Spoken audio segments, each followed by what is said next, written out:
Mr. Chairman, and I too want to welcome all of you for being a part of this hearing this morning. To hear of the threats, the assessment of the threats that confront our country and our interests around the world. You know, what makes this hearing very unique, it's the one time a year when we've had them, we haven't had them in a couple years, but it's the one time a year where the American public and the members of Congress here in the Senate get an unvarnished presentation by an apolitical intelligence community of the real national security threats that our country faces. But I think it's also a good opportunity to sort of remind the men and women of our nation who we work for and everyone watching what intelligence is. There's a lot of TV shows about intelligence. There's a lot of movies. You may have seen them, miniseries and everything else. And there's a lot of media reports, some accurate, some not, about the work that occurs in the intelligence community. At its core, the intelligence community and our intelligence functions are about three things: gathering information, especially information that adversaries are producing that they don't want us to have, foreign adversaries; analyzing that information to understand what it means, what it could mean, why they're doing it, and then third, using all of that to help inform policymakers in making policy decisions and inform the actions that we take. Those are the three cores of what intelligence work is all about. It sounds simplistic, but it is incredibly important. When it works, when it's working well, our country is spared all kinds of horribles that people never learn about.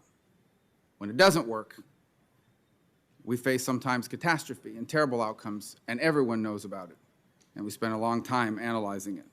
Our job here on this side of the room is to provide oversight into how you're doing that job, how well you're doing these things, and also to provide you the resources and the authorities and other things that you might need in order to do those things well. And it's that view that I hope we can hear about what it is we can do to be helpful in that endeavor, obviously in the closed session especially, but here in the open one as well. As far as the threats are concerned, again, not to be overly simplistic, but I would venture to guess that 90-something%, if not more, of our threats can be tracked to one of five things: China, Russia, Iran, North Korea, or global terrorism. Those five sources comprise a substantial percentage of all the challenges we face in our foreign policy, sometimes in our domestic policy, and certainly in economics and geopolitics. A rapidly evolving technology has helped our country tremendously. It's helped the work you do. It's helped the work we do in public policy. But it's also advantaged our adversaries, none of whom, by the way, are constrained by laws or the sorts of commitments we've made to things like the rule of law or a moral compass and principles when it comes to utilizing things like deep fakes, advanced data analytics, disinformation, misinformation, artificial intelligence, and more. They're completely unrestrained from any of the things that we are restrained by, both in law and from morality. The cyber threat that the chairman spoke about a moment ago is real, both in our government networks and U.S. critical infrastructure. As a government, we need to, I believe, have a more explicit cyber deterrence policy that will clearly set expectations for accepted cyber behavior and delineate very clear responses when those lines are crossed. Today's technology environment allows adversaries to wreak havoc, and they often do so at a minimal cost. SolarWinds hack illustrates how easily U.S. infrastructure can be compromised. It's not hard to imagine how much destruction could be levied if our adversaries were determined to conduct such an attack beyond espionage on things like the power grid or our water supply. These are 21st century threats, unimaginable just 2 decades ago. The theft of our innovation, often funded innovation that was funded at its basic level by the U.S. taxpayer, that threatens our economic competitiveness. It comes at the expense of our economy, American jobs, American industrial capability. China, for example, as part of its military-civil fusion strategy, has proven itself adept at finding ways for its agents to extract that sort of information from private corporations. It takes full advantage of the robust UN scientific research and development industry that capitalism has fostered by sending their agents and, frankly, by threatening and forcing students who study at our laboratories and universities to steal the research and give it to them to benefit the Communist Party. So I look forward to hearing from the FBI in particular as to the work that we're doing to confront the massive threat that this poses. The insights of the intelligence community on the top threats confronting us this year are also critical to better shape our foreign policy, helping us to execute it and understanding whether or not we are achieving our national goals and furthering our national interest.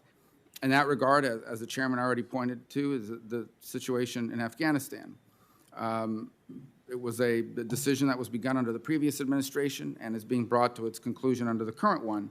And irrespective of how anyone may feel about it, no one can deny it's going to have serious security implications for our country for years to come.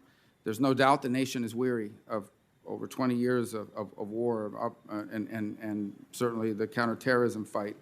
I think it's important to acknowledge two things. The first is that there's the very real possibility that in the very near future, sadly, tragically, in a heartbreaking way, the Taliban will regain control of all or substantial portions of Afghanistan, and that means terrible things for all those people living in that country, but particularly for women and girls. But the second thing we need to acknowledge is that if they do, there's also a very high likelihood that, in fact, if they do, I think it's almost certain that al-Qaeda will return to Afghanistan, will use it as a safe haven, and will use it as a launch pad for terrorist attacks against our country, our people, even potentially here in the homeland. And so I think it's important for us to say, you know, if you look at this year's annual threat assessment, you collectively say, despite leadership losses, terrorist groups have shown great resiliency and are taking advantage of ungoverned areas to rebuild. And that is now, given the status quo today. Imagine when that sustained pressure is no longer in place.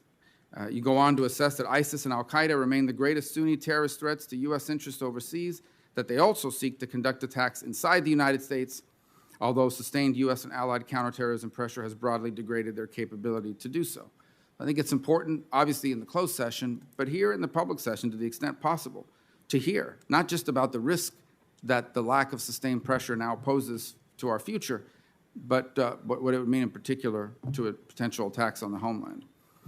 You know, the intelligence community can't afford to be complacent for even 1 minute, which of course makes your jobs collectively and individually, and the jobs of the men and women who work for you, under you, and who you represent here today, a very difficult job.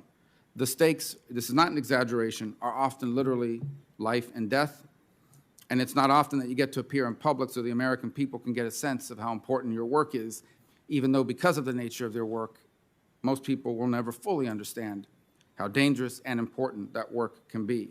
As I said at the outset, the intelligence community and the work of our intelligence agencies is depicted in all kinds of ways in the popular culture, in the media, in the darkest recesses of the internet.